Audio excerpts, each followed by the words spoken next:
Assalamualaikum warahmatullahi wabarakatuh. Good morning. Hello everyone. Today we will read our discussion about problems in using grammar. Let me introduce myself. My name is Deborah Gadis Alexandria. My name is Amelia Putri Maulidya. My name is Irayanti Rahmaya Putri. My name is Arfiori Faras Pasha. My name is Indah Nur Hasana. My name is Farel Febriam Pidarsa. Saat belajar bahasa Inggris, hal yang pasti akan kamu temui adalah grammar. Mulai dari mata pelajaran bahasa Inggris SD hingga SMA, pasti akan terus-menerus membahas grammar. Biasanya pun hal ini menjadi sesuatu yang paling susah dihadapi ketika ujian. Ada berbagai rumus dan istilah yang harus diperhatikan untuk merangkai kalimat dengan grammar yang benar. Grammar juga merupakan bagian dari sebuah bahasa setiap native speaker pelajari sejak bayi. Kenapa begitu? Karena walaupun saat masih kecil, bayi belum bisa mengerti apa itu grammar. Lama-kelamaan, secara alami, mereka dapat membedakan arti karena seringkalinya mendengar orang berbicara di sekeliling mereka. Kemudian beranjak dewasa pun jadi mengerti cara menyusun kata-kata menjadi kalimat sempurna. When learning English, the thing that you will definitely encounter is grammar. Starting from elementary to high school English subject, you will definitely continue to discuss grammar. Usually, this is something that the most difficult to deal with during the exam. There are various formulas and terms that must be considered to compose the sentence with correct grammar. Grammar is also part of a language every native speaker learns from infancy. Why is that? Because even when they are young, babies can't understand what grammar is.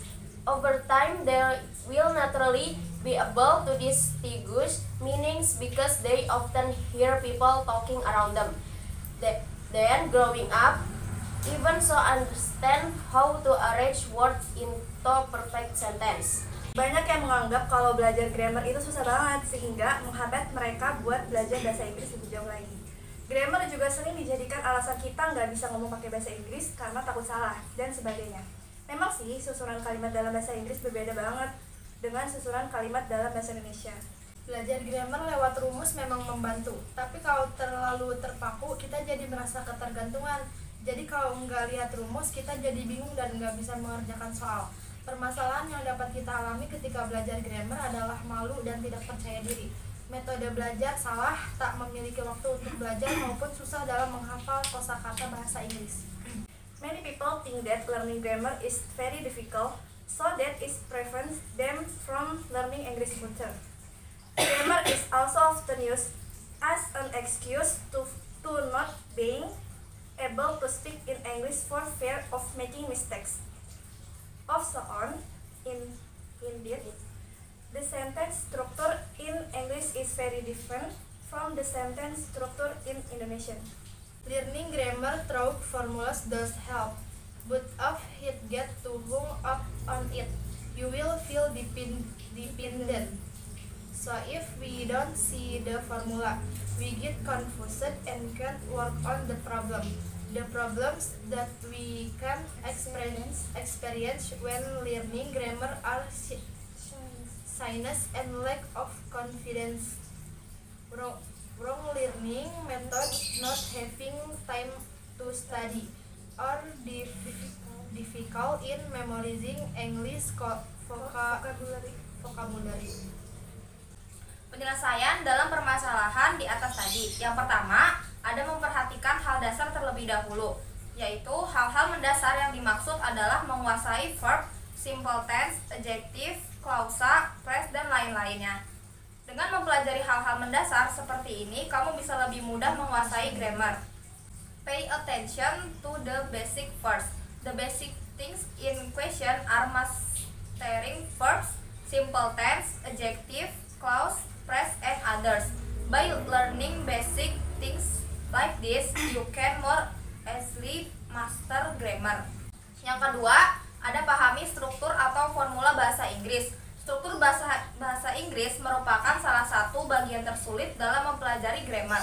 Hal ini karena kamu juga harus mengetahui kapan penggunaannya. Bila kamu sudah hafal struktur bahasa Inggris, maka akan lebih mudah menguasai grammarnya. Number 2, understand English English structures or formulas. Structure of English is one of the most difficult parts of learning grammar. This is because you also have to know when to use it. If you have memorized the structure of the English language, it will be easier to master the grammar. Yang ketiga, disiplin. Mempelajari grammar dan bahasa Inggris juga perlu sikap disiplin. Kuatkan tekadmu belajar grammar dan mulai mendengarkan lagu berbahasa Inggris. Bila menonton film, biasakan menonton film berbahasa Inggris tanpa subtitle sehingga kosakatamu akan kian bertambah. Number 3, disiplin. Studying grammar and English also requires discipline. Strengthen your determination to learn grammar by starting to listen to English songs. When watching movies, make it a habit to watch English films without subtitle so that your vocabulary will increase. Yang keempat, praktik. Sesekali ajak sahabatmu berbicara dalam bahasa Inggris atau mengerjakan soal bahasa Inggris bersama-sama. Dengan begitu, kamu bisa menemukan di mana kesalahanmu baik dalam penulisan maupun pengucapan. Number 4, praktik. Occasionally invite your friends to talk in English or work on English question together. That way you can find out where you went wrong both in writing and pronunciation. Thank you for your attention.